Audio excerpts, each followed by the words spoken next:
Ta fille n'a pas de talent, comme toi, m'a dit ma sœur pendant qu'elle écrasait le vase que ma petite avait peint pendant des mois. Elle vivait comme une reine grâce à mon argent, elle conduisait mon 4x4 et tenait la boutique que moi je payais. Ce qu'elle ne savait pas, c'est que cette même nuit, la banque de la sœur allait fermer ses portes pour toujours. Regarde comment son empire de mensonges s'est écroulé en 24 heures. Merci d'être ici avec moi aujourd'hui. J'espère que tu passes une journée merveilleuse, où que tu sois. J'adorerais que tu écrives dans les commentaires depuis quel pays ou quelle ville tu nous regardes et quelle heure il est chez toi. Maintenant, commençons notre histoire ensemble. Il est 4 heures du matin au marché de gros de Guadalajara. Pendant que la plus grande partie de la ville dort sous des draps en coton ou rêve de vie parfaite, mon monde à moi est déjà réveillé, en train de crier et de transpirer. L'air ici ne sent pas le parfum cher ni l'assouplissant pour vêtements. Il sent la terre humide, la coriandre fraîche, les citrons fraîchement coupés, et surtout, il sent l'oignon. Cette odeur piquante qui rentre dans tes pores, qui s'accroche à ta peau comme une deuxième couche et qui ne part pas même avec le savon le plus fort. Pour moi, c'est l'odeur de l'argent, l'odeur du sacrifice. Bougez-vous, ces caisses d'avocats ne vont pas marcher toutes seules jusqu'au camion, ai-je crié, ma voix rauque en train de rivaliser avec le rugissement des moteurs diesel, ceux des camions qui entraient sur le quai. Je suis Marisol.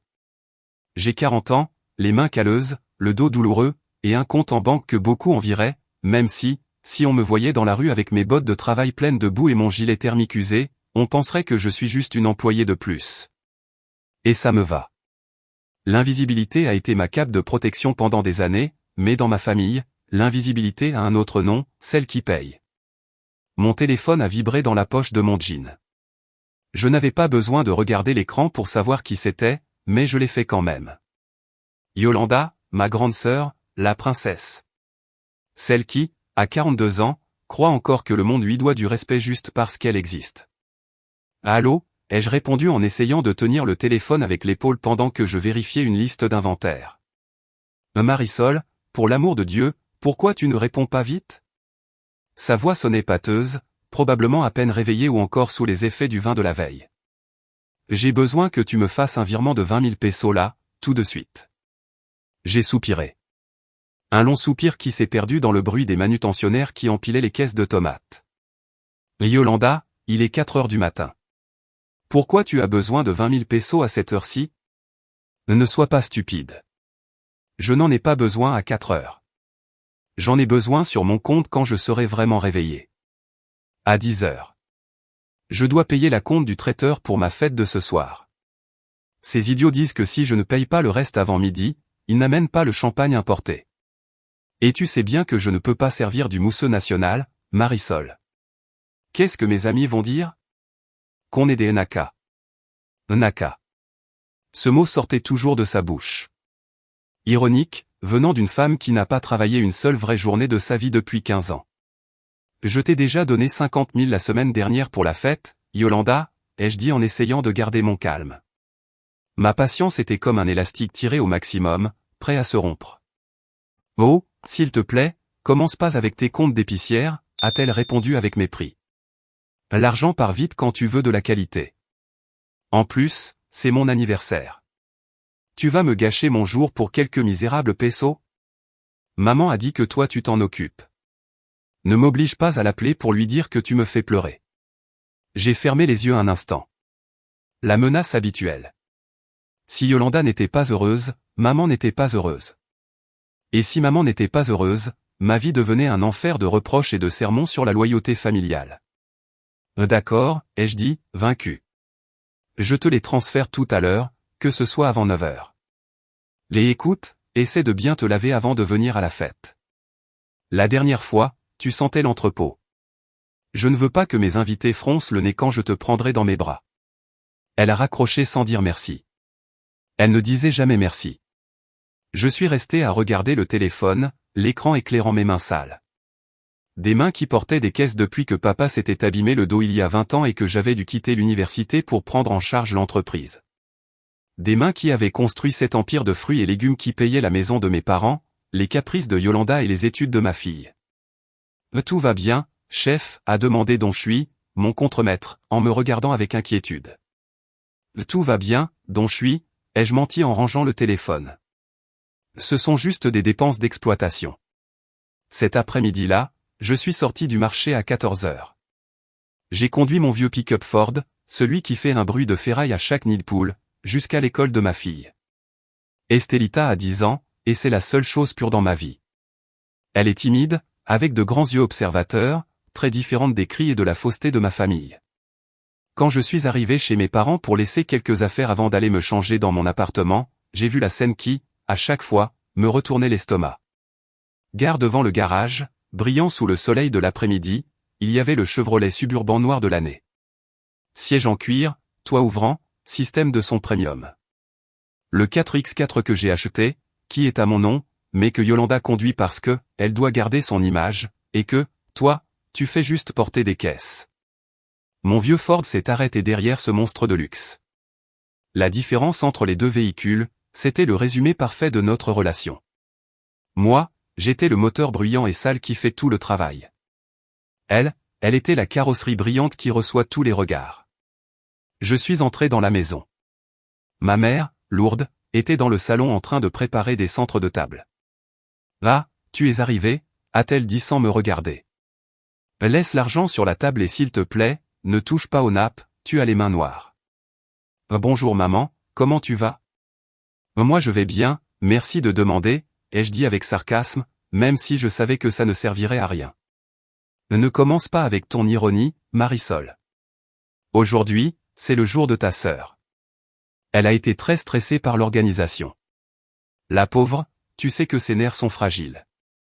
Toi, tu es forte, tu supportes tout, mais elle est comme une fleur. Une fleur carnivore, ai-je pensé. Je suis monté à l'étage pour chercher des documents que j'avais laissés là. En passant devant la chambre de Yolanda, qui en réalité était la chambre principale de la maison, cédée à elle après son 3e divorce, je l'ai entendu parler au téléphone. Oui, bien sûr que la grosse de ma sœur va venir. Quelqu'un doit signer les chèques, non? Puis elle a laissé échapper un rire cristallin, cruel. Mais ne t'inquiète pas, je la mettrai à la table du fond, près de la cuisine, pour qu'elle se sente dans son ambiance. Je me suis arrêté net. Mon cœur a frappé contre mes côtes. Ce n'était pas la première fois que j'entendais ce genre de choses, mais à chaque fois ça faisait mal comme si c'était la première fois. Je me suis regardé dans le miroir du couloir. J'ai vu mes cernes, mes vêtements larges, mes cheveux attachés en queue de cheval pratique. J'ai vu la fournisseuse. J'ai vu le portefeuille ambulant. Je suis redescendu en silence. Je n'ai rien dit. Pas encore. Mais soudain, l'odeur d'oignon sur mes mains m'a paru plus digne que tout le parfum français qui imprégnait cette maison. Pour comprendre ce qui s'est passé ce soir-là, ce qui a été la fin de tout, il faut d'abord comprendre ce qui s'est passé 3 mois avant. Ma fille, Estelita, est une enfant qui parle peu, mais qui ressent beaucoup. Depuis que son père est mort il y a 5 ans, elle s'est réfugiée dans l'art. Elle dessine, elle peint, elle crée des mondes où personne ne crie et où personne ne la fait se sentir inférieure. Elle adore sa tante Yolanda. Ou du moins, elle adorait l'image de princesse que Yolanda projetait. Les enfants ne voient pas toujours la méchanceté, ils voient juste le brillant. Un samedi, Estelita est venue en courant vers moi avec un dépliant froissé à la main. « Maman, regarde. Ce sont des cours de céramique Talavra. Je veux apprendre la céramique. Mon amour, c'est difficile. Il faut beaucoup de patience, lui ai-je dit en caressant ses cheveux. Je veux faire un cadeau à tante Yolanda pour son anniversaire, a-t-elle dit, les yeux brillants d'émotion. Elle dit toujours qu'elle aime les choses raffinées, les choses jolies. Si je lui fais quelque chose de beau, peut-être qu'elle le mettra dans son salon et peut-être qu'elle arrêtera de dire que notre maison est moche. Mon cœur s'est brisé en l'entendant.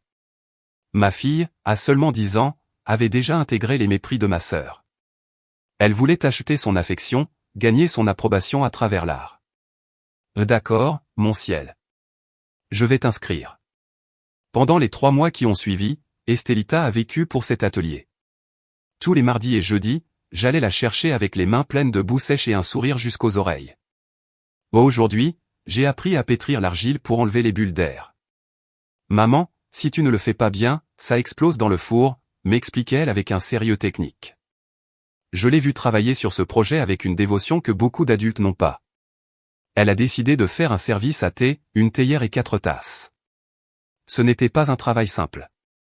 La céramique Talavra demande un long processus, des couches d'émail, des cuissons à des températures infernales, et une main de chirurgien pour les dessins délicats. Ses petites mains finissaient gercées par la poussière d'argile. Elle s'est coupée plusieurs fois avec les outils de modelage. Un jour, la théière s'est cassée juste avant d'entrer au four et elle a pleuré pendant 2 heures, mais le lendemain, elle a recommencé depuis zéro. Ça doit être parfait, maman, me disait-elle pendant qu'elle peignait avec un pinceau très fin les détails bleus et blancs. Tante Yolanda aime les œillets, alors je peins des œillets sur chaque tasse. Je la regardais depuis la porte de l'atelier avec la poitrine gonflée de fierté et en même temps un nœud de terreur dans l'estomac. Je connaissais ma sœur. Je savais que sa définition de « jolie » avait à voir avec des marques, des logos de designers et des prix exorbitants, pas avec l'effort du cœur. Mon amour, lui ai-je dit un soir en essayant de la préparer sans briser son illusion. Parfois les adultes sont bizarres avec les cadeaux. Ce qui compte, c'est que toi tu l'as fait avec amour. Oui, même si tante, je ne sais pas, a beaucoup de cadeaux. Ça va lui plaire, maman, a insisté Estelita. En enveloppant chaque tasse dans du papier de soie avec un soin sacré. C'est unique. La maîtresse a dit que j'ai du talent. Le jour de la fête, Estelita était nerveuse. Elle a mis sa plus belle robe, une bleue pastel qui allait avec les couleurs de la Talavra. Elle s'est coiffée toute seule, avec un gros nœud dans les cheveux. Dans ses bras, elle portait la grande boîte, emballée dans du papier argenté avec un énorme ruban qu'elle avait fait elle-même. « Je suis bien comme ça, maman ?» a-t-elle demandé en se regardant dans le rétroviseur de mon vieux pick-up. « Tu es magnifique, princesse. Tu es la plus jolie petite fille du monde. » Nous avons roulé jusqu'à la maison de mes parents. Moi, j'avais tout payé. La tente dans le jardin, le DJ, la nourriture gastronomique, les serveurs en uniforme. J'avais même payé la robe que Yolanda porterait ce soir-là, un modèle exclusif qui coûtait plus que ce que mes employés gagnent en 2 mois. En arrivant, le contraste était brutal. Les voitures de luxe des amis de Yolanda remplissaient la rue. Le voiturier, que j'avais payé, recevait les clés. Quand j'ai donné les clés de mon vieux Ford délavé, le garçon du valet a fait une grimace comme s'il avait peur de se contaminer avec la pauvreté. Nous sommes entrés dans le jardin. Tout brillait. Les lumières pendaient des arbres comme des lucioles. Une musique douce flottait dans l'air. Yolanda était au centre de tout, en train de rire avec une coupe de champagne à la main, belle à couper le souffle et superficielle à mourir. Estelita a serré ma main. On va lui dire bonjour, maman. Je veux lui donner mon cadeau tout de suite. Attends un peu, ma chérie. Laisse-la d'abord finir de saluer ses gens. Mais Estelita ne pouvait pas attendre. Son émotion était plus grande que sa prudence. Elle a lâché ma main et a marché vers sa tante, se faufilant entre les jambes des adultes qui ne la regardaient même pas. Je l'ai suivie avec un mauvais pressentiment, comme un nuage noir qui se forme juste au-dessus de la tête de ma fille. J'ai vu ma mère et mon père assis à la table principale, buvant du vin et souriant comme des rois d'un royaume qui ne leur appartenait pas. Ils m'ont vu approcher, mais ne m'ont pas fait signe de venir m'asseoir avec eux. Évidemment, moi, je n'allais pas avec la décoration. Estelita est arrivée devant Yolanda. « Tata, tata, joyeux anniversaire !» Yolanda a baissé les yeux. Son sourire s'est figé un instant en voyant ma fille. Puis il s'est transformé en ce rictus condescendant qu'elle réservait pour nous. « Ah, bonjour ma petite. Merci d'être venue. Où est ta mère ? Dis-lui d'aller à la cuisine voir s'ils vont déjà sortir les canapés au saumon. »« Voici mon cadeau, tata, » a dit Estelita, en ignorant l'ordre et en levant la boîte argentée comme une offrande sacrée. Je l'ai fait toute seule. Ça m'a pris 3 mois. Les amis de Yolanda se sont tus, observant la scène avec une curiosité morbide. Yolanda a soupiré, clairement agacée par l'interruption de son moment de gloire, mais elle a pris la boîte. Oh, que c'est mignon. Voyons ce que c'est. Mes mains ont commencé à transpirer. S'il te plaît, mon Dieu, ai-je prié en silence. S'il te plaît, qu'elle soit gentille, juste pour aujourd'hui. Juste pendant 1 minute. Mais Dieu n'était pas invité à cette fête, seulement l'ego de ma sœur. Yolanda a déchiré le papier argenté avec ses ongles parfaits, sans aucun soin pour le ruban qu'Estelita avait mis 20 minutes à attacher. Elle a ouvert la boîte et a sorti la théière. Sous les lumières du jardin, la céramique brillait. Elle était magnifique. Oui, il y avait des imperfections. le bec était 1 millimètre de travers, et sur une des tasses, un œillet semblait un peu plus gros que les autres, mais c'était une œuvre remplie d'innocence et d'effort. Yolanda a tenu la théière du bout des doigts comme si elle touchait une couche sale. Elle l'a tournée pour l'inspecter, un sourcil levé. Le silence s'est épaissi dans le cercle des invités. « Mais qu'est-ce que c'est que ça ?» a demandé Yolanda, sa voix assez forte pour que tout le monde entende. « C'est un service à thé en talavra, tata » a dit Estelita, sa voix tremblant un peu devant la réaction froide. « Je l'ai peint, je l'ai mis au four 3 fois. Regarde, il y a tes fleurs préférées. » Yolanda a éclaté de rire. Ce n'était pas un rire gentil. C'était un rire sec, tranchant, cruel. « Oh, Estelita, mon Dieu, c'est ça que tu fais dans tes cours ?» Yolanda a regardé ses amis. « Regardez ça, les filles. On dirait que ça a été fait par un aveugle avec Parkinson. » Les amis ont laissé échapper des petits rires nerveux, certaines par politesse, d'autres en profitant de la méchanceté. « Tata, ça m'a demandé beaucoup d'efforts, » a murmuré Estelita, les yeux remplis de larmes. « Eh bien, tu as perdu ton temps, mon amour, » a dit Yolanda, et son ton est passé de la moquerie au mépris pur. « Marisol, tu es là » a-t-elle crié sans même me chercher du regard. « Sérieusement ? C'est ça ton cadeau ? Faire des bricolages bon marché à la petite pour économiser sur un vrai cadeau ? » Je suis sorti de l'ombre, le sang bouillant dans mes veines. « Yolanda, ça suffit. C'est une enfant. Remercie-la et tais-toi. » Que je me taise ? C'est ma fête. Yolanda s'est enflammée, nourrie par l'alcool et le public. J'en ai marre de tes misères, Marisol. Toujours en train de nous faire passer pour des ploucs avec tes trucs de pauvres. Regarde, c'est de travers. C'est horrible. Et là, c'est arrivé. Yolanda a levé la théière au-dessus de sa tête. C'est de la poubelle, et dans ma maison, la poubelle n'entre pas. Non, a crié Estelita. Yolanda a ouvert la main. Le temps a semblé se ralentir. J'ai vu la théière tomber en tournant dans l'air. J'ai vu les œillets bleus que ma fille avait peints avec tant d'amour. J'ai vu l'expression d'horreur sur le visage d'Estelita et puis le son. Crash. La céramique a explosé contre le sol en pierre. Des morceaux ont volé partout. Une des tasses, qui était tombée avec la boîte que Yolanda avait lâchée ensuite, s'est aussi brisée en 1000 morceaux. Estelita a laissé échapper un cri déchirant. Un son qu'aucune mère ne devrait entendre. Elle s'est jetée au sol pour essayer de ramasser les morceaux, se coupant le bout des doigts au passage. « Ma théière, tu l'as cassée » sanglotait ma fille, les mains en sang, mélangées à la poussière de céramique. Je suis resté paralysé une seconde, incapable de comprendre tant de méchanceté gratuite. J'ai regardé mes parents. Rogelio, mon père, allumait un cigare, indifférent. Ma mère, lourde, s'est approchée, mais pas d'Estelita. Elle s'est approchée de Yolanda. « Oh ma chérie, fais attention, ne te coupe pas avec les morceaux » a dit ma mère. « Marisol, enlève la petite de là. Elle fait un scandale. » Quelle honte devant les invités. « Honte » ai-je murmuré. Ma voix était à peine un fil, mais à l'intérieur de moi, quelque chose venait de se casser. Une colère volcanique, accumulée pendant 40 ans à être la fille gentille, la fournisseuse, l'invisible, a commencé à monter dans ma gorge. Je me suis approché d'Estelita. Je me suis agenouillé par terre sans me soucier de salir mon pantalon. J'ai pris ses petites mains en sang et je les ai embrassées. « Ça va, mon amour, c'est fini. Laisse ça. » « Mais maman, je voulais que ça lui plaise » sanglotait-elle, tremblant de tout son corps. « Je sais, mon cœur, je sais. » Je me suis levé avec Estelita dans les bras. Elle a caché son visage dans mon cou, mouillant ma blouse avec ses larmes et la tachant avec son sang. Je me suis tourné vers ma sœur. Yolanda était là, les mains sur les hanches, l'air triomphant au milieu des restes du cadeau d'une enfant de 10 ans. « Emmène-la » a dit Yolanda. « Et envoie quelqu'un balayer tout ça. Je ne veux pas que quelqu'un se coupe. » J'ai regardé mon père. Il m'a regardé et a haussé les épaules.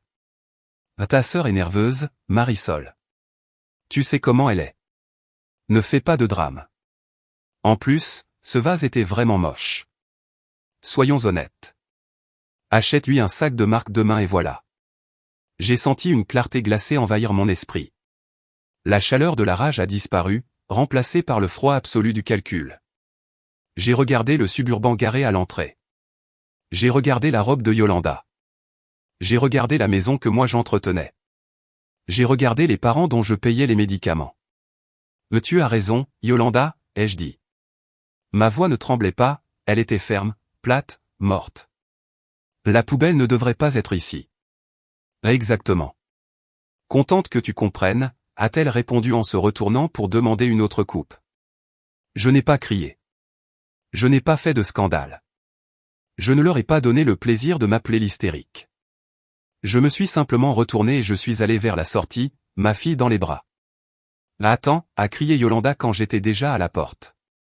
Ne pars pas sans payer les mariachis. Ils arrivent dans une demi-heure. Je me suis arrêté une seconde, mais je ne me suis pas retourné. J'ai souri. Un sourire que personne n'a vu, mais qui aurait terrorisé le diable lui-même. Ne t'inquiète pas pour l'argent, sœur, ai-je murmuré pour moi-même. À partir d'aujourd'hui, tu vas savoir exactement combien coûtent les choses.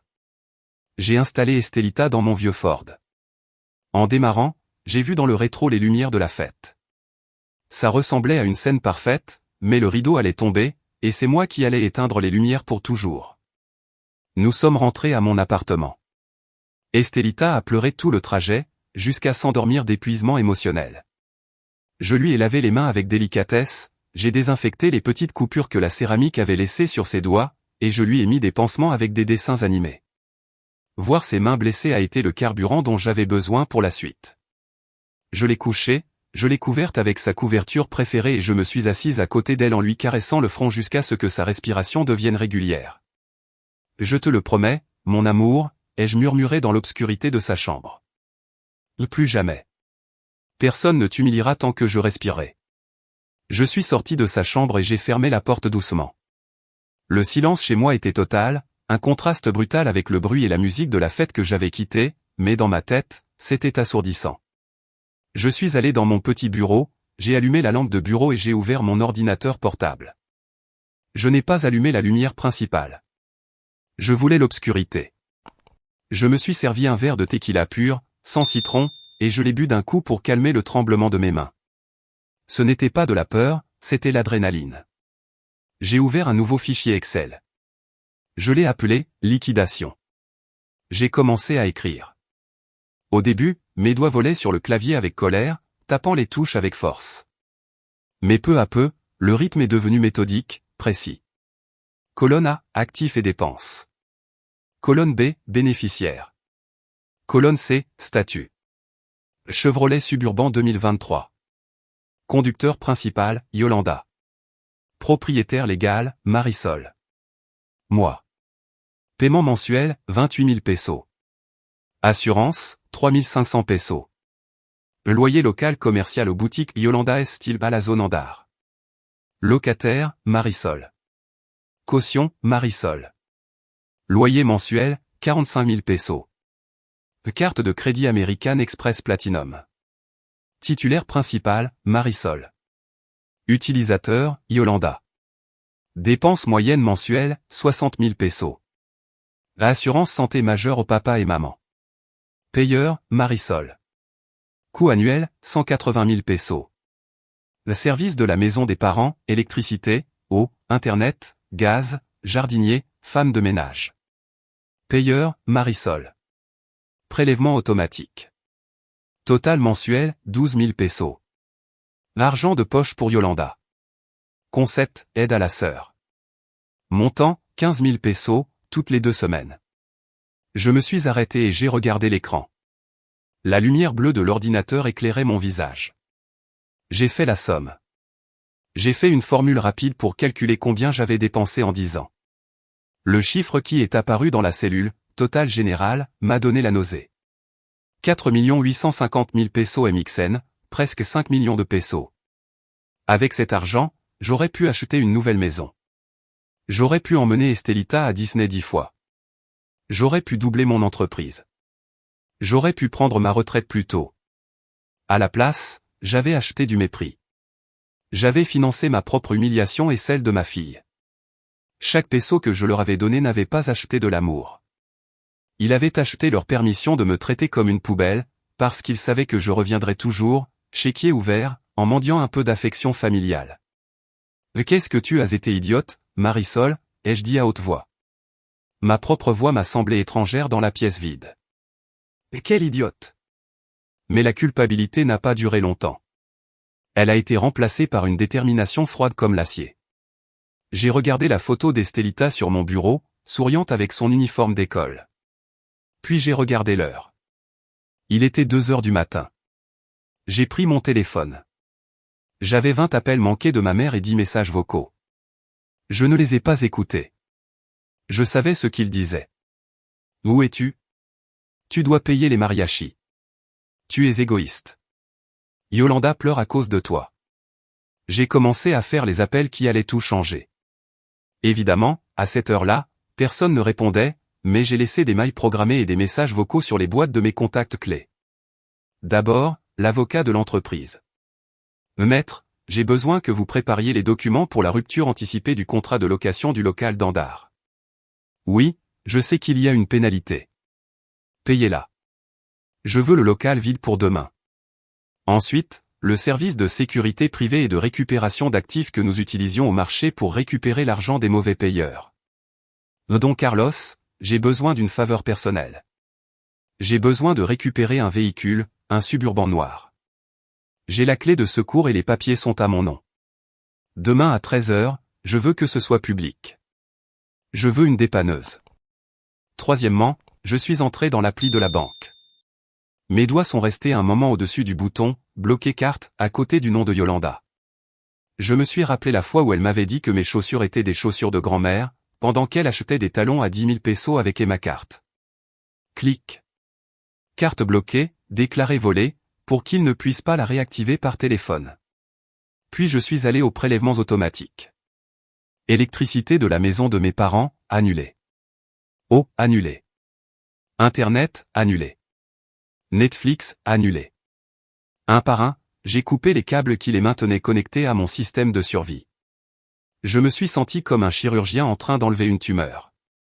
Ça faisait mal, oui, parce que c'était une partie de mon corps, de mon histoire, mais si je ne la coupais pas, le cancer allait me tuer moi et ma fille. J'ai fini à 5 h du matin. Je n'avais pas dormi. Les yeux me faisaient mal, mais mon esprit n'avait jamais été aussi clair. Je me suis levé, je suis allé à la cuisine et je me suis préparé un café bien fort. Pendant que le café coulait, j'ai entendu le premier oiseau chanter dehors. Un nouveau jour commençait. Pour le reste du monde, ce serait un mardi comme les autres. Pour ma famille, ce serait le début de l'apocalypse. Je me suis douché, mais cette fois, je n'ai pas mis mes vêtements de travail. J'ai mis un tailleur bleu marine, je me suis maquillé pour cacher mes cernes, et j'ai mis les talons que je gardais pour les réunions avec les investisseurs étrangers. Aujourd'hui, je n'allais pas être la sœur soumise, aujourd'hui j'allais être la propriétaire de l'argent. Je suis entré dans la chambre d'Estelita, je lui ai donné un baiser sur le front et j'ai appelé ma voisine pour qu'elle la garde et l'emmène à l'école plus tard. Je ne voulais pas qu'elle voie ce qui allait se passer. Je suis sorti de chez moi. L'air du matin était frais. Je suis monté dans mon vieux Ford, mais cette fois je ne me suis pas senti pauvre. Je me suis senti puissante. J'avais le contrôle, et pour la première fois de ma vie, je n'avais pas peur de l'utiliser. Je suis arrivé à la banque à 8h30, une demi-heure avant l'ouverture au public. Comme cliente préférentielle de la banque entreprise, on m'a laissé entrer. Le directeur, un homme aimable appelé Ricardo, qui connaissait mes comptes mieux que moi, m'a salué avec un sourire qui a disparu en voyant mon visage. « Bonjour, Marisol. Tout va bien ? Tu as l'air intense aujourd'hui. »« Bonjour, Ricardo. J'ai besoin de changements drastiques sur mes comptes personnels et professionnels, et j'ai besoin que ce soit immédiat. » Nous nous sommes assis dans son bureau en verre. Je lui ai donné la liste. Je veux supprimer toutes les cartes supplémentaires, toutes. Je veux changer les mots de passe de la banque en ligne, et je veux que, dans aucun cas, on autorise un découvert sur les comptes que je partage avec mes parents. En fait, je veux vider ces comptes et laisser juste le solde minimum. Ricardo a levé les sourcils, surpris. Il savait que je faisais vivre ma famille. Marisol, ça va rejeter tous les chèques et les paiements automatiques que tu as programmés. L'hypothèque de la maison de tes parents ne va pas être prélevée. La maison de mes parents est déjà payée, Ricardo. Ce qu'on prélève, c'est l'entretien du lotissement et le club de golf de mon père. Qu'ils se fassent rejeter, tous. Compris? Et la carte de ta sœur? Je vois qu'il y a une dépense en attente d'hier soir de 40 000 pesos à Evento Exclusivo Guadalajara. Me refuse-la, ai-je dit sans hésiter. Si le paiement n'est pas encore passé, refuse-le pour suspicion de fraude, ou ce que tu veux. Je ne vais pas payer cette fête. Ça va causer des problèmes juridiques avec le fournisseur. Je m'arrangerai avec le fournisseur. Toi, coupe juste le flux. Je suis sorti de la banque 40 minutes plus tard, avec une étrange légèreté dans la poitrine. Mon téléphone a recommencé à vibrer. C'était ma mère. Je l'ai ignoré. Mon prochain arrêt a été l'agence immobilière qui gérait le local de la boutique de Yolanda. Elle était située à Andar, une des zones les plus chères et prétentieuses de Zapopan. Le loyer mensuel était obscène. Yolanda disait toujours que c'était nécessaire pour attirer les bonnes clientes, même si, la plupart des mois, la boutique vendait moins que le coût de l'électricité. Moi, je couvrais le déficit. Toujours. L'agent immobilier, un jeune type avec un costume brillant, m'a reçu nerveusement. Il avait déjà reçu le mail de mon avocat. Madame Marisol, nous avons bien reçu votre demande, mais c'est très irrégulier. Le contrat se termine dans 2 ans. La pénalité est de 3 mois de loyer. Ça fait presque 150 000 pesos. Voilà le chèque, ai-je dit en faisant glisser le papier sur son bureau. Encaissez-le. Je veux la résiliation aujourd'hui. Mais votre sœur, Madame Yolanda, vient d'appeler. Elle était furieuse. Elle a dit qu'il y avait une erreur avec l'électricité du local. J'ai souri. Donc ça avait déjà commencé.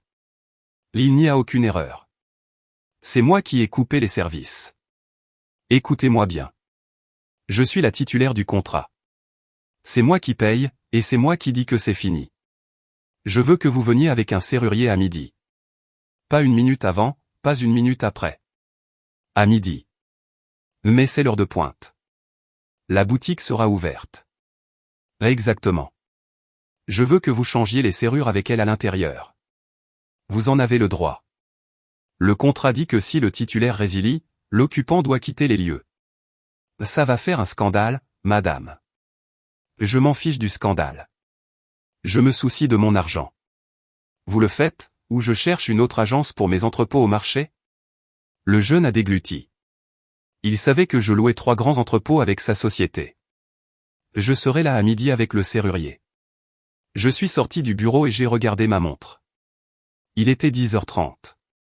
Il restait 1h30 avant le spectacle principal. Mon téléphone a encore sonné. Cette fois, c'était un numéro inconnu. J'ai répondu en pensant que c'était un client. Marisol, c'est Roberto du catering de la fête. Bonjour Roberto. On a un problème. La carte que tu nous as donnée pour le solde final a été refusée. Et ta sœur, enfin, ta sœur est en train de nous hurler dessus au téléphone, mais elle dit que toi, tu as l'argent. On a besoin du paiement, Marisol. Ça fait 30 000 pesos. Roberto, je suis vraiment désolé. Vraiment, toi et ton équipe, vous avez bien travaillé, mais je ne vais pas payer. Ah comment? Mais tu as signé le contrat. Le contrat, c'est Yolanda qui l'a signé. Vérifie le papier. Moi, j'ai payé la compte comme un cadeau, mais le contrat est à son nom. Fais-toi payer par elle. Elle dit qu'elle n'a pas d'argent. Alors j'imagine que vous devrez procéder légalement contre elle. Ou peut-être aller chez elle pour lui demander de vous rendre les bouteilles vides. Je suis désolé, Roberto. La banque de Marisol est fermée. J'ai raccroché. Je me suis senti un peu mal pour Roberto. C'est un homme travailleur. Mais les dommages collatéraux sont inévitables dans une guerre. Et ça, c'était une guerre. Je me suis dirigé vers la zone d'Andar. J'ai garé mon Ford loin, à un endroit discret. J'ai mis des lunettes de soleil. Je voulais voir. J'avais besoin de voir. Je suis allé jusqu'à un café qui avait vue directe sur la boutique. J'ai commandé un double expresso. Je me suis assise en terrasse. À travers la vitre de la boutique, j'ai vu Yolanda. Elle portait de grandes lunettes de soleil, probablement pour cacher sa gueule de bois. Elle gesticulait avec son téléphone à l'oreille, criant sur une employée. Elle avait l'air stressée, sûrement parce que sa carte avait été refusée au Starbucks ce matin-là, et parce que la lumière de la boutique était coupée, l'obligeant à laisser la porte ouverte pour qu'entre la lumière et l'air. Elle s'éventait avec un magazine. Elle transpirait sans l'air conditionné. Cette boîte de verre était devenue une serre. J'ai regardé ma montre. 11h55. Au loin, j'ai vu la dépanneuse approcher. Une énorme plateforme jaune avec des gyrophares. Derrière, une voiture de la société de sécurité privée. J'ai pris une gorgée de mon café. Il était amer et chaud. Parfait. Que le spectacle commence, sœur, ai-je murmuré. Pendant que j'attendais la fin dans le café, mon téléphone est devenu une zone de guerre. J'ai décidé de le mettre en silencieux, mais je l'ai laissé sur la table pour voir les notifications qui clignotaient comme des éclairs dans un orage. Maman, 12 appels manqués. Papa, 8 appels manqués. Maison, 5 appels manqués. Yolanda, 25 appels manqués. Les messages textes ont commencé à arriver en cascade. Je pouvais lire les aperçus sans ouvrir les chats. Maman? Marisol, qu'est-ce qui se passe avec l'électricité? Tout est coupé. Ton père ne peut pas voir les infos. Appelle la CFE tout de suite. Maman? Pourquoi tu ne réponds pas? Tu es irresponsable. Yolanda dit que ces cartes ne passent pas. Qu'est-ce que tu as fait? Papa. Fille, le club vient d'appeler. Ils disent que la mensualité a été refusée. Quelle honte. Arrange ça tout de suite. Yolanda? Réponds, espèce de astérisque astérisque astérisque. Je suis à la boutique et il n'y a pas d'air. Mes clientes s'en vont. Allume la lumière. Je me suis imaginé la scène dans la maison de mes parents. Une grande maison coloniale dans un vieux quartier riche de la ville, pleine de meubles antiques et de poussière. Sans lumière, la maison serait sombre et étouffante. Le frigo plein de nourriture gourmet commencerait à se réchauffer. Le système d'arrosage du jardin s'arrêterait, laissant la pelouse anglaise, fierté de mon père, commencer à sécher sous le soleil de Jalisco. Sans Internet, il serait isolé. Ma mère ne pourrait pas regarder ses telenovelas ni bavarder sur Facebook. Mon père ne pourrait pas suivre la bourse ni voir ses forums de politique. Ils seraient seuls, assis dans le noir, obligés de se parler entre eux, sans la distraction de la technologie ou du confort que je leur fournissais. J'ai souri à cette image. Pendant des années, j'avais été le technicien invisible qui gardait leur monde en marche. Si quelque chose tombait en panne, c'était ma faute. Si tout fonctionnait, personne ne disait rien. Bon, maintenant, le technicien avait démissionné. J'ai levé les yeux. La dépanneuse manœuvrait devant la boutique. C'était difficile de trouver de la place dans cette rue étroite pleine de voitures de luxe, mais le conducteur de la dépanneuse était un expert. Il a bloqué la circulation un moment. Les klaxons des BMW et des Mercedes derrière ont commencé à hurler, créant une cacophonie qui a attiré l'attention des passants. À l'intérieur de la boutique, j'ai vu que Yolanda remarquait le bruit. Elle est sortie sur le trottoir avec le téléphone encore à l'oreille, probablement en train de me laisser un autre message empoisonné. Elle a vu la dépanneuse. Elle a vu l'employé descendre et accrocher les chaînes sur les essieux du suburban noir garé devant la boutique. Yolanda a lâché son téléphone. Je l'ai littéralement vu tomber au sol, même si, à cette distance, je n'ai pas entendu le choc. Elle a couru vers le conducteur de la dépanneuse, agitant les bras comme un épouvantail en plein ouragan. Depuis ma table, c'était comme regarder un film muet. Je voyais sa bouche s'ouvrir en cris, son visage se tordre de rage, son doigt pointé sur le visage de l'homme. L'opérateur, un grand type calme appelé Don Carlos, que je connaissais du marché, ne s'est même pas énervé.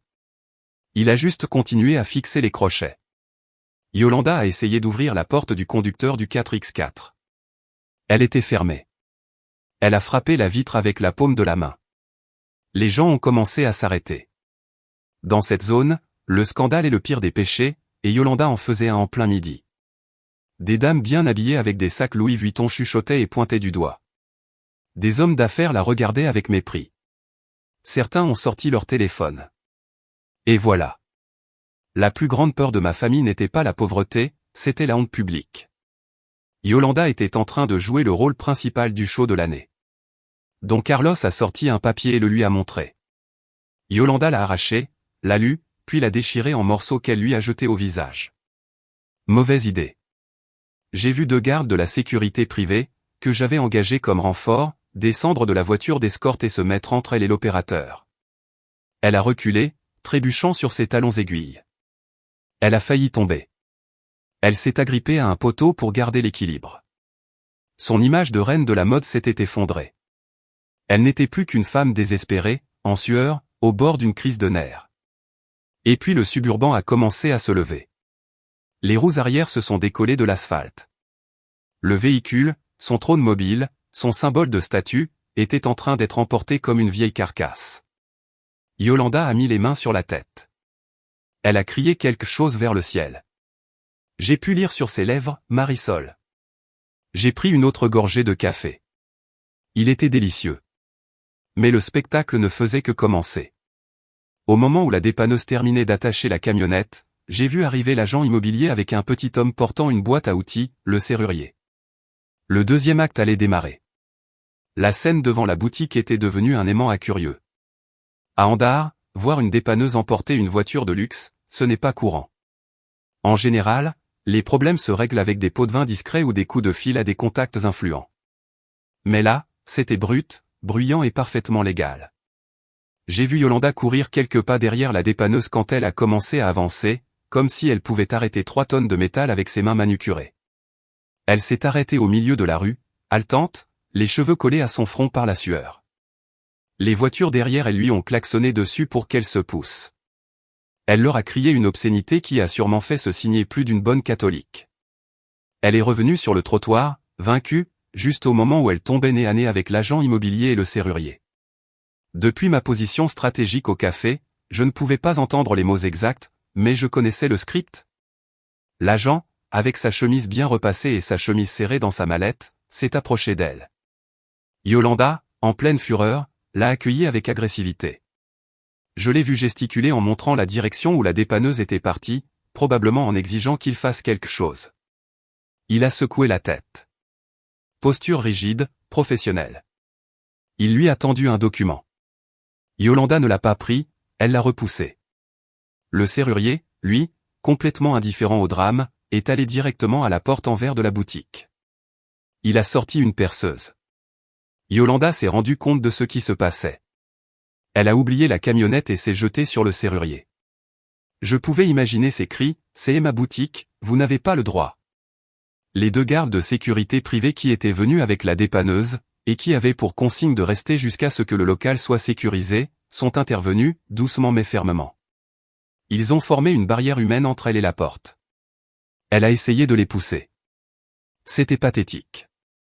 Une femme de 42 ans en vêtements de designer en train de se battre à coups d'épaule avec 2 hommes qui faisaient 20 cm et 30 kg de plus qu'elle. Le serrurier a commencé à percer. Le bruit a dû être insupportable pour elle. C'était le son de son indépendance fictive qu'on perforait. Les 2 employés de Yolanda, des jeunes filles qui m'avaient toujours regardé avec pitié quand je venais payer les factures, sont sorties de la boutique. Elles avaient l'air effrayées. L'agent immobilier leur a parlé. Elles ont hoché la tête et se sont mises sur le côté avec leur sac personnel. Yolanda leur a crié quelque chose, sûrement pour leur ordonner de défendre la boutique, mais elles ont baissé la tête et se sont éloignées. Personne ne défend un bateau qui coule, surtout si le capitaine est un tyran qui ne paye pas les heures sup. Yolanda s'est retrouvée seule. Isolée sur le trottoir, elle regardait le serrurier démonter le cylindre de la serrure. Elle a mis ses mains sur son visage, couvrant ses yeux. Pendant une seconde, j'ai senti un pincement de compassion. Non, ce n'était pas de la compassion, c'était de la tristesse. Tristesse de voir en quoi ma sœur s'était transformée. Une coquille vide qui avait besoin de choses empruntées pour se sentir pleine. Mais je me suis rappelé le son de la céramique qui se casse. Je me suis rappelé le sang sur les doigts d'Estelita. Je me suis rappelé le rire de Yolanda la veille. Et la tristesse a disparu. Le serrurier a fini. Il a testé les nouvelles clés. La porte s'ouvrait et se fermait. Clac. Clac. L'agent immobilier a dit quelque chose à Yolanda en lui montrant l'intérieur. Il lui donnait les 30 minutes que j'avais promises pour sortir ses affaires personnelles. Yolanda est entrée dans la boutique comme un ouragan. Je l'ai vue prendre des choses au hasard, son ordinateur, des dossiers. Puis elle a voulu prendre des vêtements, des piles entières. L'agent est entré derrière elle et lui a coupé le passage. Il lui a montré le contrat. La marchandise restait comme garantie de paiement. J'ai vu la dispute. Yolanda a fait tomber un cintre avec une robe au sol et l'a piétiné. C'était sa réaction typique. Si ce n'est pas à moi, je le casse. Mais l'agent n'était ni mon père ni ma mère. Il a fait un signe aux gardes. Ils sont entrés et l'ont prise par les bras, pas avec une violence excessive, mais avec la fermeté nécessaire pour la faire sortir. Elle se débattait, mais elle n'avait pas le choix. Ils l'ont mise sur le trottoir. L'agent a fermé la porte en verre à clé. Il a baissé le rideau métallique. L'enseigne au néon rose avec écrit « Yolanda Style » est restée éteinte et triste derrière la grille. Yolanda est restée debout devant son ex-boutique, avec son sac à main et une boîte en carton remplie de babioles de bureau qu'on l'avait autorisée à prendre. Sans voiture, sans boutique, sans carte. Son téléphone, qu'elle avait repris du sol avec l'écran fissuré, a sonné. Elle a répondu en pleurant. « Papa » a-t-elle crié. Et cette fois, je l'ai entendu, parce que le trafic avait baissé. « Papa, viens me chercher. » Marisol m'a tout volé. Elle m'a pris la camionnette, elle m'a fermé la boutique. Je suis à la rue. Il y a eu un silence pendant qu'elle écoutait. « Ah comment ça, tu ne peux pas sortir la voiture » a-t-elle crié. « Ah comment ça, le portail électrique ne s'ouvre pas ?» Eh bien ouvre-le à la main. Je souffre ici. J'ai souri. J'avais oublié ce détail. Le portail de la maison de mes parents était électrique et très lourd. Sans électricité, et avec mon père qui marchait avec une canne, et ma mère sans force, ils étaient prisonniers dans leur propre manoir. Ils devraient attendre qu'un voisin les aide ou appeler un taxi. Mais dans ce quartier, les taxis ne passent pas sans appli, et sans internet. Yolanda a raccroché et a balancé le téléphone dans son sac. Elle a regardé autour d'elle, cherchant quelqu'un à accuser, quelqu'un pour la sauver. Mais ses amis, fraîches, n'étaient pas là, ses admirateurs n'étaient pas là. Elle était seule. J'ai fini mon café, j'ai laissé un bon pourboire sur la table, j'ai remis mes lunettes de soleil et je suis allé vers mon Ford. Je suis passé sur le trottoir d'en face, assez près pour bien la voir, mais elle était tellement aveuglée par sa rage qu'elle ne m'a pas vu. Ou peut-être qu'elle n'avait simplement pas l'habitude de me chercher, sauf quand elle avait besoin de quelque chose. J'ai démarré. Le moteur a grondé d'un son honnête et travailleur. Je me suis éloigné, laissant ma sœur sur le trottoir, en train d'attendre un sauvetage qui mettrait longtemps à arriver. Il restait l'acte final. La confrontation face à face. Je savais qu'ils viendraient me chercher et moi, j'allais les attendre sur mon territoire. Je suis retourné à mon bureau au marché de Gros, mon sanctuaire. Là, entre les murs de béton et le bruit constant des chariots élévateurs, je me sentais en sécurité. J'ai dit à la secrétaire d'annuler tous mes rendez-vous de l'après-midi. « Bon, on attend quelqu'un, Madame Marisol » a-t-elle demandé en remarquant ma tension. « Oui, Lupita. Ma famille. » « S'ils arrivent, laisse-les entrer et dis aux gars de la sécurité d'être attentifs, mais qu'ils n'interviennent que si je le demande. » Je me suis assise à mon bureau. J'ai mis la version imprimée du tableau Excel devant moi. J'ai aussi préparé l'ordinateur portable connecté au grand écran de la salle de réunion, avec ses vitres visibles depuis tout l'entrepôt. 2 heures ont passé. Assez de temps pour que Yolanda prenne un Uber, sûrement payé en cash avec le peu qui lui restait, et pour qu'elle aille chercher mes parents, ou pour qu'ils se retrouvent et viennent ensemble en caravane de taxi. À 15h30, je les ai vus arriver. C'était une entrée pathétique, comparée à leurs arrivées triomphales d'avant.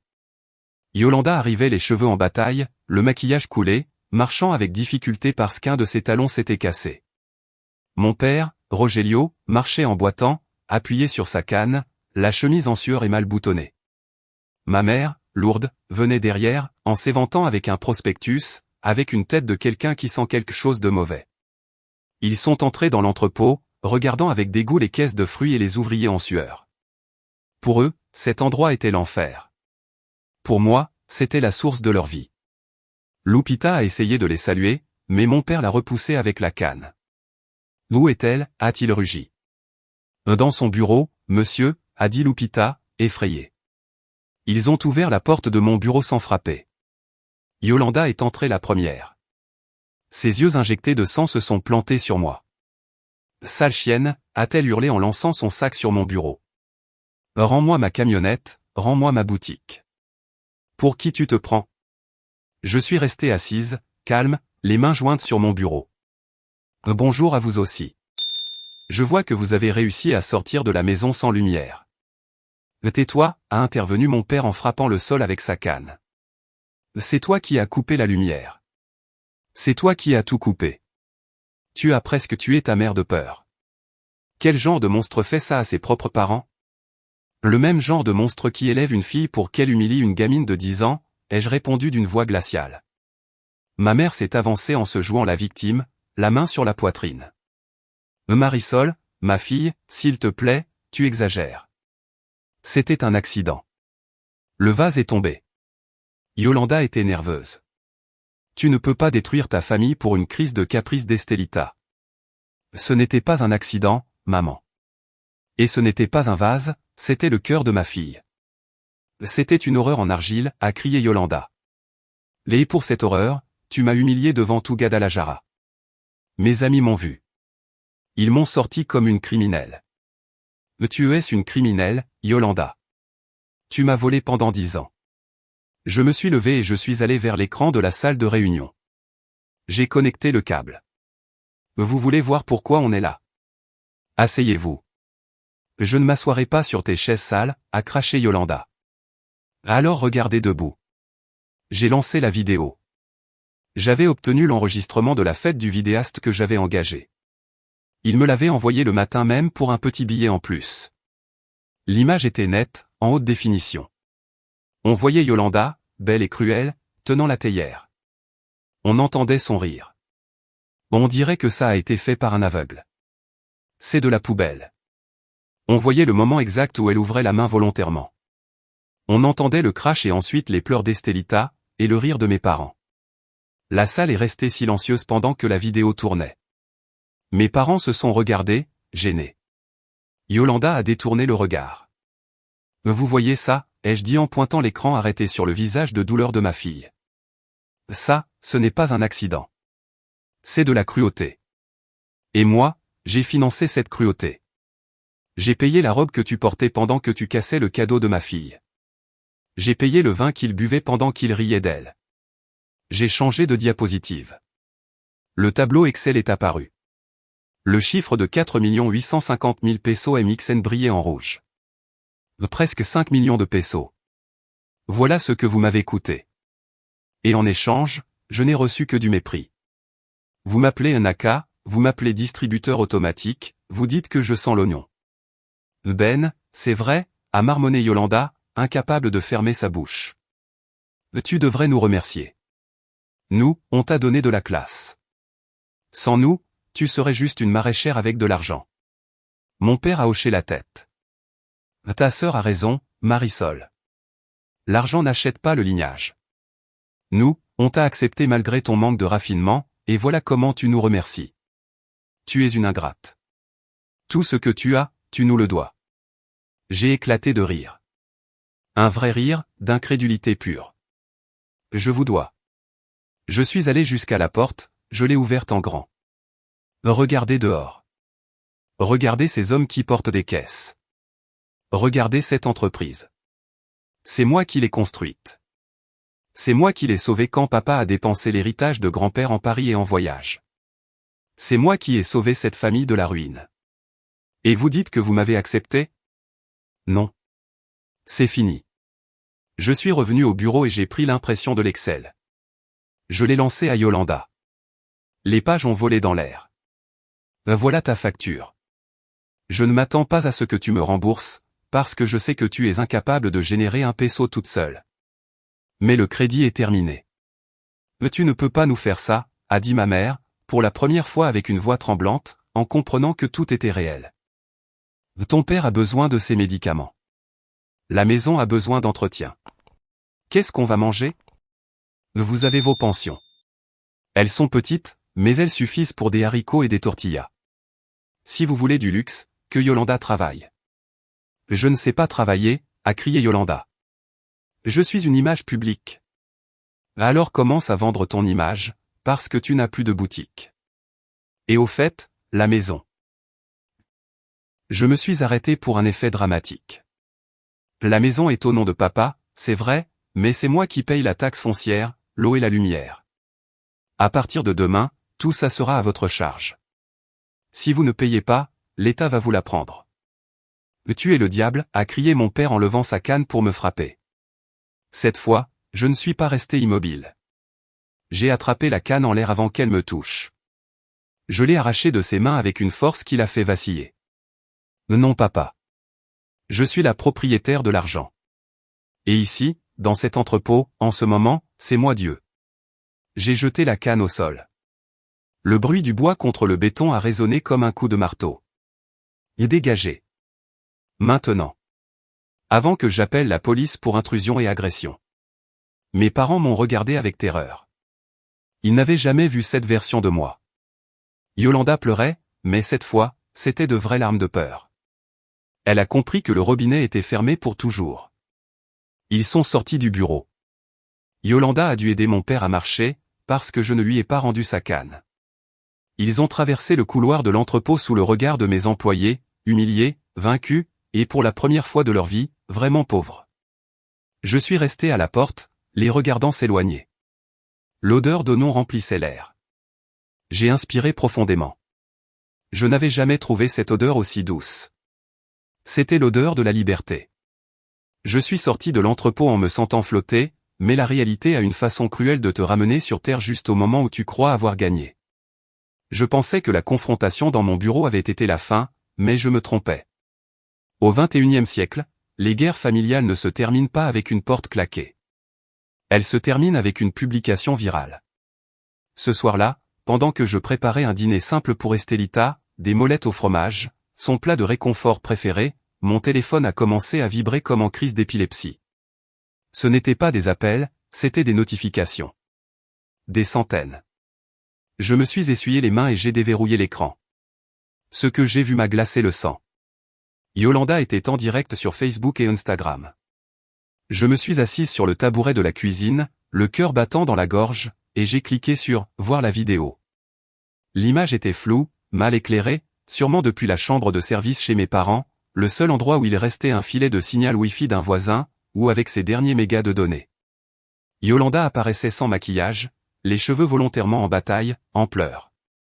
Ce n'étaient pas les larmes de rage que j'avais vues dans mon bureau, c'étaient des larmes d'actrice, faites pour provoquer la pitié.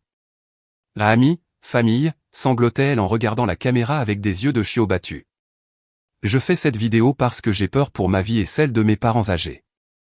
Ma sœur, mon propre sang, est devenue folle. Elle nous a tout volé. Elle a falsifié des documents pour me prendre mon entreprise, mon 4x4, et aujourd'hui. Aujourd'hui, elle nous a agressés physiquement, moi et mon père handicapé, dans son entrepôt. J'ai senti un coup dans l'estomac. L'audace de ce mensonge était impressionnante. Elle a toujours eu de la jalousie de moi, a continué Yolanda en s'essuyant le nez avec un mouchoir. Elle envie mon succès, elle envie que je sois la préférée de mes parents. Et maintenant, aveuglée par la haine, elle nous a coupé la lumière, l'eau. Elle veut nous laisser mourir de faim. S'il vous plaît, partagez cette vidéo. On a besoin d'aide juridique. On a besoin de justice contre Marisol, la voleuse. Les commentaires défilaient à une vitesse folle. Et le pire, ce n'étaient pas les inconnus, c'étaient les gens que je connaissais. Je n'y crois pas. Marisol a toujours l'air si tranquille, mais ce sont les pires, a commenté tante Clara. La même tante à qui j'avais payé l'opération des cataractes l'année dernière. Quelle horreur, ma belle. On est avec toi. #justice pour Yolanda, a écrit une de ses clientes de la boutique. Il faut la dénoncer. La maltraitance envers les personnes âgées est un crime. Lire ça, c'était comme recevoir 1000 coupures de papier dans le cœur. Pendant des années, j'avais été la sauveuse silencieuse, celle qui résolvait tout sans demander de reconnaissance. Et maintenant, en quelques heures, ma sœur était en train de réécrire l'histoire, en faisant de moi la méchante d'une telenovela bon marché. Estelita est entrée dans la cuisine en traînant sa couverture. Maman, qu'est-ce qu'il y a? Tu as l'air triste. J'ai tout de suite éteint l'écran. Rien, mon amour, juste des choses de travail. Tu veux plus de picots de galop sur tes molettes? Je l'ai prise dans mes bras. J'ai senti son petit corps chaud contre le mien, ses petites mains encore avec des pansements sur les doigts à cause des coupures de céramique, et dans cette câlin, j'ai trouvé la clarté dont j'avais besoin. Yolanda pouvait mentir sur moi. Elle pouvait détruire ma réputation, me traiter de voleuse. Mais Yolanda avait fait une erreur fatale. Elle avait parlé de haine et de jalousie. Elle avait oublié de raconter la cause. J'ai recouché Estelita, en m'assurant qu'elle s'endorme bien. Puis je suis retourné au salon. J'ai ouvert mon ordinateur portable. Mes mains ne tremblaient plus. Elles étaient fermes, poussées par une colère froide et calculée. Je suis entré sur mon propre compte Facebook. Je n'avais rien publié depuis des années, seulement des photos d'Estelita ou des promos du marché. J'avais peu d'amis comparés aux milliers de followers de Yolanda, mais j'avais les bonnes personnes, des fournisseurs, des partenaires, des membres de la famille éloignée, et surtout les mamans de l'école d'Estelita. J'ai écrit un texte simple. Sans adjectifs, sans insultes, juste des faits. Titre, La vérité derrière le vol. Ma sœur Yolanda dit que je lui ai volé. Elle dit que je la déteste par jalousie. Elle dit que j'ai abandonné mes parents. Voici la seule raison pour laquelle la banque de Marisol a fermé ses portes aujourd'hui. Ce n'était pas par envie, c'était par dignité. Jugez par vous-même. J'ai joint 2 fichiers. Le premier, la vidéo de la fête. En haute définition, avec un son clair. Le deuxième, une capture d'écran de l'Excel avec le total de 4 850 000 pesos dépensés pour eux, détaillé par choses frivoles comme Botox, voyage à Cancun et casino. J'ai respiré profondément. Mon doigt s'est posé sur la touche « Entrée ». Je savais qu'en appuyant sur cette touche, il n'y aurait plus de retour. J'étais en train d'exposer la honte de ma famille au monde. Je brisais la règle sacrée, les problèmes de famille restent dans la famille. Mais c'était eux qui avaient sorti le linge sale en premier. Moi, j'allumais juste la lumière pour que tout le monde voie les tâches. Clic. Publier. Les 10 premières minutes ont été un silence numérique terrifiant. Personne ne commentait, personne ne réagissait. Je me suis servi une tequila double et j'ai attendu. Puis ça a commencé. Ce n'était pas une vague, c'était un tsunami. Le premier commentaire est venu d'une mère de l'école d'Estelita. Oh mon Dieu, cette femme a cassé le cadeau de la petite. Quel monstre. Ensuite, un fournisseur du marché. Doña Marisol, vous êtes une sainte d'avoir supporté tout ça. Cette femme est folle. Puis la vidéo est devenue virale dans des groupes de mamans de Guadalajara, dans des forums de dénonciation citoyenne, sur Twitter. L'image de Yolanda en train de rire pendant qu'elle laisse tomber la théière est devenue un gif, un mème de la cruauté. Le hashtag les dirons progalo a commencé à monter dans les tendances locales. Je suis retourné sur le live de Yolanda. Elle pleurait toujours, mais soudain, son expression a changé.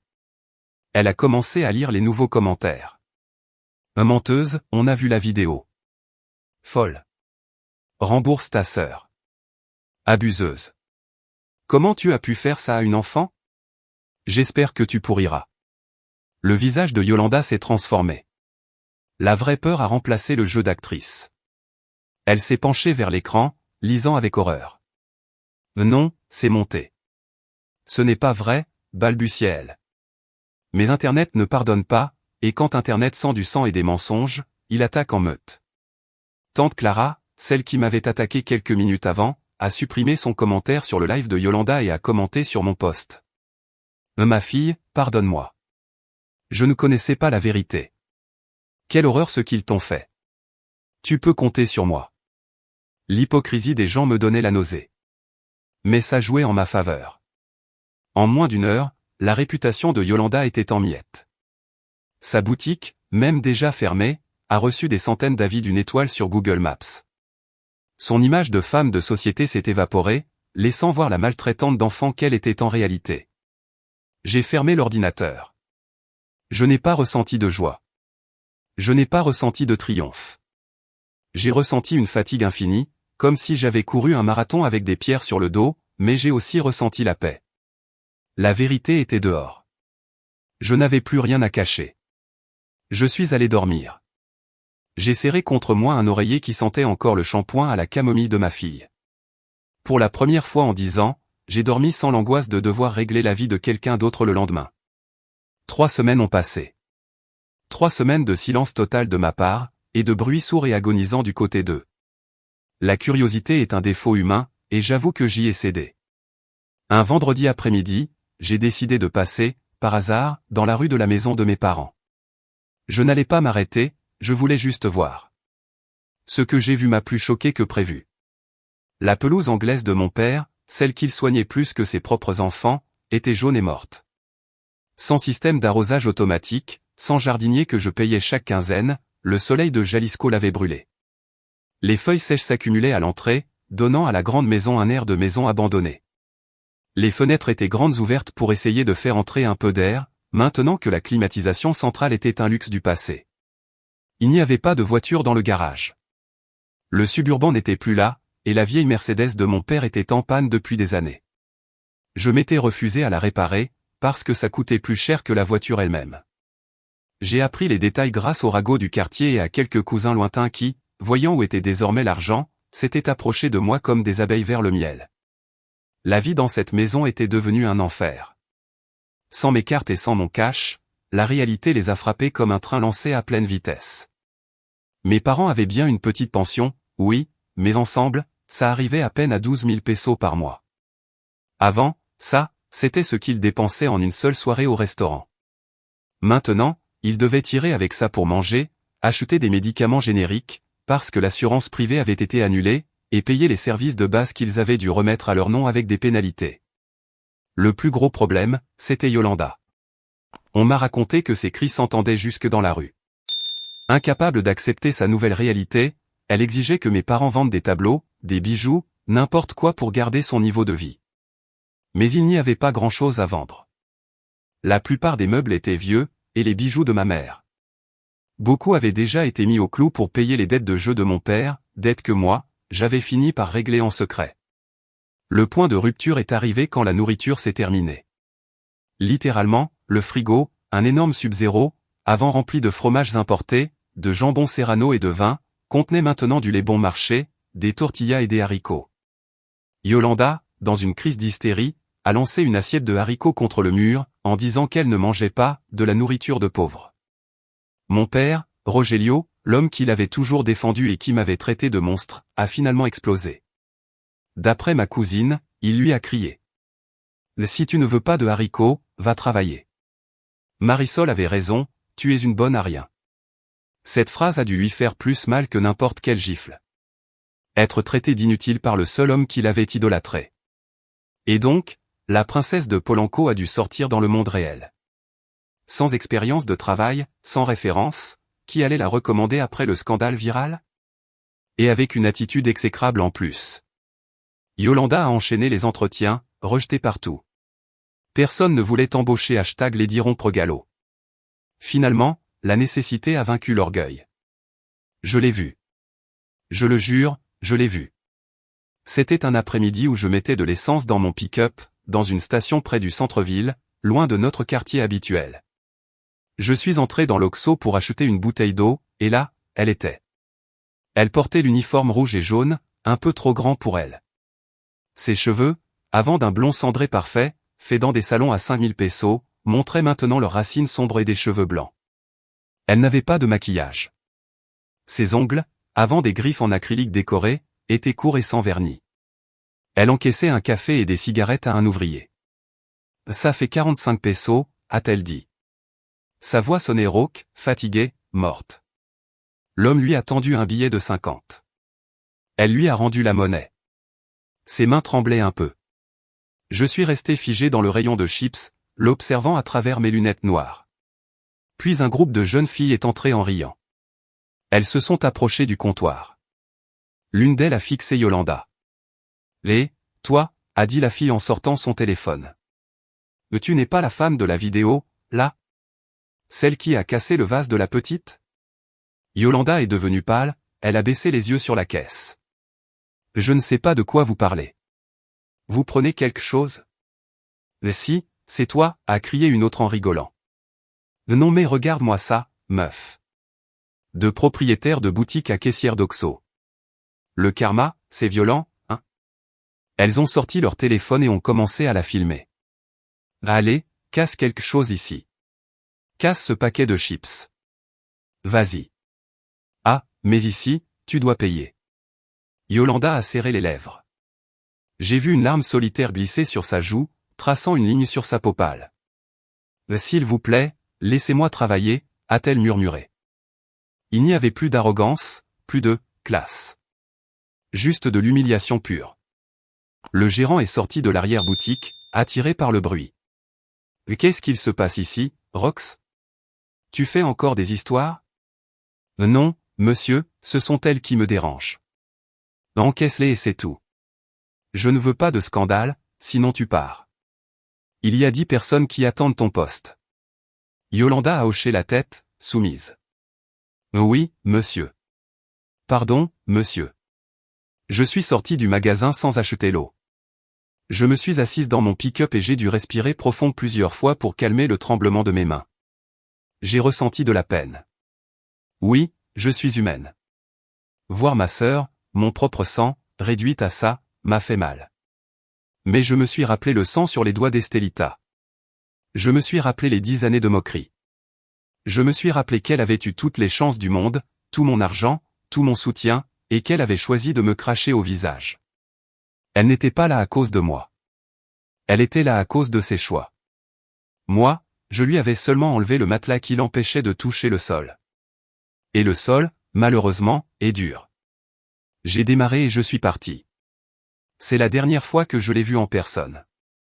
6 mois plus tard, l'odeur d'oignon et la poussière du marché étaient à 8000 km de distance. L'air ici sentait le pain et la terre ancienne chauffée par le soleil. Nous étions en Toscane, en Italie. J'avais vendu une partie de mes parts dans l'entreprise à mon associé de confiance, dont je suis. Je m'étais rendu compte que j'avais assez d'argent pour vivre 3 vies, mais que je n'avais pas vécu un seul jour de la mienne. Alors j'ai pris Estelita, nous avons fait nos valises, et nous sommes partis sans date de retour.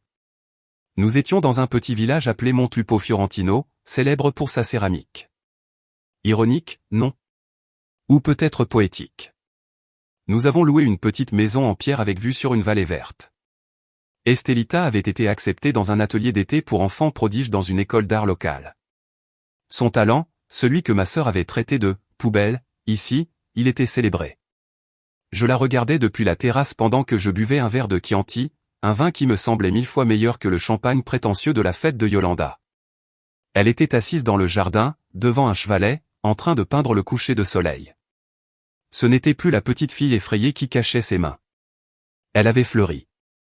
Elle parlait un peu italien, riait avec ses nouveaux amis venus du monde entier, et surtout, elle croyait en elle. Un après-midi, le maître d'Estelita, un vieux artisan nommé Giovanni, m'a demandé de lui parler. Marisol, m'a-t-il dit dans un anglais au fort accent chantant. Ta fille a un don spécial. Pas seulement dans les mains, mais dans l'âme. Elle comprend la douleur et la transforme en beauté. Regarde ça. Il m'a montré une pièce qu'Estelita venait de finir, qui allait être exposée dans la galerie du village. C'était une sculpture en céramique. Elle représentait un vase cassé, mais les fissures n'étaient pas cachées. Elles étaient remplies d'or, comme dans la technique japonaise du kintsugi. Des fissures sortaient des fleurs, fortes et vibrantes. Sous l'œuvre, il y avait une petite carte écrite par elle. Ce qui est cassé n'est pas de la poubelle. Ce qui est cassé devient plus fort et plus beau si on l'aime. J'ai pleuré. J'ai pleuré là, au milieu de la galerie pleine de touristes. J'ai pleuré parce que j'ai compris qu'elle avait guéri. Et en la voyant guérir, moi aussi j'ai guéri. Pendant ces mois, j'ai appris à respirer. J'ai appris que ma valeur n'était pas dans ce que je pouvais donner, mais dans qui j'étais quand personne ne me demandait rien. J'ai enlevé le costume de la sœur forte, de la fille fournisseuse, et j'ai commencé à être seulement Marisol. Je me suis acheté des robes colorées, pas parce qu'elles étaient de marque, mais parce qu'elles me plaisaient quand elles bougeaient avec le vent. J'ai appris à faire des pâtes fraîches. J'ai flirté avec le boulanger du village, un homme charmant qui ne savait pas combien d'argent j'avais et qui me donnait de la focaccia juste parce qu'il aimait mon sourire. Mon téléphone avait toujours le même numéro, mais il était presque toujours en mode « ne pas déranger ». J'avais mis un filtre pour que les mails et messages de ma famille aillent dans un dossier caché que je ne regardais qu'une fois par mois, au cas où quelqu'un mourait. C'était une vie simple, mais c'était la mienne. Et elle était riche d'une façon que mon compte en banque n'avait jamais pu m'offrir. Un jour, pendant que nous marchions dans les rues pavées de Florence en mangeant une glace, Estelita m'a serré la main. Maman. Oui, mon amour? Merci de nous avoir sauvés. Je l'ai regardé, surprise. Nous sauver de quoi? De la tristesse d'être comme eux. Je me suis accroupi et je l'ai serré dans mes bras au milieu du pont de Vecchio, avec l'Arno qui coulait sous nous, emportant le passé vers la mer. C'est toi qui m'as sauvé, Estelita. Tu m'as donné le courage. Le passé, pourtant, et c'est toujours une dernière embuscade. C'était presque un an après l'histoire du vase. Nous étions en train de faire les valises pour revenir au Mexique, pas pour y vivre, mais pour régler quelques affaires avant de partir définitivement en Europe. J'avais décidé que notre futur serait loin de la toxicité. J'ai vérifié le dossier, spam, de ma boîte mail, ce trou noir où arrivaient les échos de ma vie d'avant. Il y avait un mail récent. L'objet disait « Urge ton père ». Envoyé par Yolanda, depuis un compte Gmail gratuit. Mon pouls a accéléré une seconde. Un réflexe conditionné de années de traumatisme. Je l'ai ouvert. Marisol, je sais que tu nous détestes. Je sais que tu ne veux plus rien savoir de nous, mais tu dois lire ça. Papa va très mal. Son diabète c'est compliqué parce qu'on n'a pas pu payer les médicaments de marque ni la diète spéciale. Il a une infection au pied. Les docteurs de l'hôpital public disent qu'ils devront peut-être amputer si on ne voit pas un spécialiste vasculaire privé. Je ne te demande pas de l'argent pour moi. Je te le jure. Je travaille encore à l'Oxo, même si j'ai mal au dos et les jambes gonflées, mais mes parents n'ont pas à payer pour mes erreurs. S'il te plaît, Marisol, c'est ton père. S'il perd sa jambe, il va mourir de tristesse. Il demande après toi tous les jours. Il dit qu'il regrette. Maman pleure en regardant tes anciennes photos. Paie juste l'hôpital. Paie directement le docteur si tu ne me fais pas confiance, mais aide-nous une dernière fois. On est une famille. Yolanda. J'ai lu le mail 3 fois. Je me suis imaginé mon père, cet homme fier et cruel, allongé sur un lit d'hôpital public, effrayé, vulnérable. Je me suis imaginé ma mère, petite et perdue sans son équipe de serviteurs. Je me suis imaginé Yolanda, humiliée, écrivant ce message sur un téléphone bon marché pendant une pause à l'Oxo. La culpabilité, cette vieille amie toxique, a essayé de remonter. Ce sont tes parents. C'est ton sang. Tu as des millions. Qu'est-ce que ça te coûte une opération? Si tu ne le fais pas, tu vas être la méchante de l'histoire pour toujours. J'ai regardé le jardin. Estelita courait après des papillons, en riant.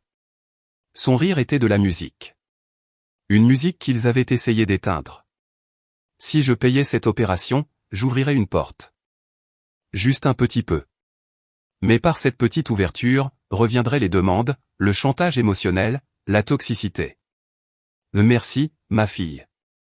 Maintenant, on a besoin d'une infirmière. Maintenant, on a besoin de la maison. Maintenant, Yolanda a besoin d'une voiture pour emmener papa. Ça ne s'arrêterait jamais. Le parasite ne s'arrête pas tant que l'hôte n'est pas complètement vidé. En plus, je me suis rappelé quelque chose d'important. Mon père avait eu la chance de connaître sa petite fille, de l'aimer, et il avait choisi de rire quand elle pleurait. Il avait choisi son camp. Les choix ont des conséquences, et parfois ces conséquences arrivent des années plus tard, avec des intérêts. Je me suis assise à l'ordinateur. Pas pour faire un virement. Pour écrire une réponse. Et Yolanda? Je suis désolé d'apprendre que papa va mal. Vraiment, je ne souhaite de mal à personne. J'ai joint ici une liste de 3 fondations de charité à Guadalajara qui sont spécialisées dans le soin du diabète pour les personnes à faibles ressources. Elles sont excellentes. J'ai aussi ajouté le contact d'un travailleur social qui peut vous aider à gérer les démarches dans le système public pour obtenir une priorité. Je n'enverrai pas d'argent. Je n'engagerai pas de médecin privé. Ce lien-là s'est cassé le jour où vous avez décidé que l'argent était plus important que l'amour et le respect. Tu dis qu'on est une famille. La famille, c'est fait pour protéger, soigner et respecter. Vous n'étiez pas une famille quand j'en avais besoin, ni quand ma fille en avait besoin. Vous étiez juste des parents, et des parents, c'est un accident biologique. J'espère que papa se remettra. J'espère que vous trouverez la paix. Mais vous devrez la trouver sans mon chéquier. Ne m'écris plus. Marisol. J'ai appuyé sur « Envoyer ». Puis j'ai bloqué cette adresse mail, et même le domaine complet. J'ai fermé l'ordinateur. J'ai senti un énorme poids disparaître de mes épaules, comme si j'avais enfin posé un sac de pierre que je portais depuis ma naissance. Je suis sorti dans le jardin. Le soleil de Toscane me chauffait le visage. « Maman, regarde » a crié Estelita en me montrant une fleur violette qu'elle venait de trouver. « Elle est magnifique, mon amour. »« Bon, on va rester ici pour toujours » a-t-elle demandé. J'ai souri. « Bon, on va rester où on est heureuse, Estelita. Là où personne ne nous casse plus. » Elle a souri et est repartie vers les fleurs. Je suis resté là, en respirant libre. Enfin, vraiment libre. Et c'est ainsi que se termine l'histoire de comment j'ai perdu ma famille, mais je me suis gagné moi-même. Et je vous assure, ça a été la meilleure affaire de ma vie. L'histoire de Marisol et Yolanda n'est pas seulement un drame de vengeance, mais aussi une profonde leçon sur l'estime de soi et sur la vraie définition de la famille. 1. Le sang n'est pas une carte magique de pardon. On nous apprend souvent à tout sacrifier pour la famille, peu importe comment elle nous traite. Mais cette histoire nous rappelle que la famille devrait être un lieu d'amour et de respect, pas un endroit pour exploiter et écraser les autres. Une relation toxique reste toxique, même si c'est quelqu'un de ton sang. 2. Le pouvoir de l'indépendance financière et spirituelle. Marisol ne peut s'enfuir et protéger sa fille que parce qu'elle a les rênes de sa propre vie. Son travail dur, ses mains qui sentent l'oignon et l'ail, sont la clé de sa liberté. Ne sois jamais gêné de ton travail, et ne permets jamais à quelqu'un de mépriser cet effort tout en profitant. 3. Protéger tes enfants est une ligne rouge. Tu peux supporter l'injustice pour toi, mais quand la toxicité touche tes enfants, tu es obligé d'agir. Le silence d'un parent face à la douleur d'un enfant est une complicité. L'action ferme de Marisol est la plus grande preuve d'amour maternel. 4. Les conséquences de gâter sans limite. La tragédie de Yolanda et de ses parents est le résultat d'avoir créé une fille en or qui ne connaît pas la valeur du travail. Quand tu surprotèges quelqu'un avec des choses matérielles sans l'éduquer à la gratitude, tu crées une personne avec un handicap de caractère. Et toi, qu'est-ce que tu penses de la décision finale de Marisol de refuser de payer la chirurgie de son père? Est-ce de la cruauté, ou une limite nécessaire pour protéger sa paix? Si tu as déjà dû prendre la difficile décision de couper les liens avec un membre de ta famille toxique, partage ton histoire, ou écris simplement « Bien » si tu soutiens la force de Marisol. N'oublie pas de t'abonner à la chaîne pour recevoir d'autres leçons de vie profonde. Merci d'avoir écouté.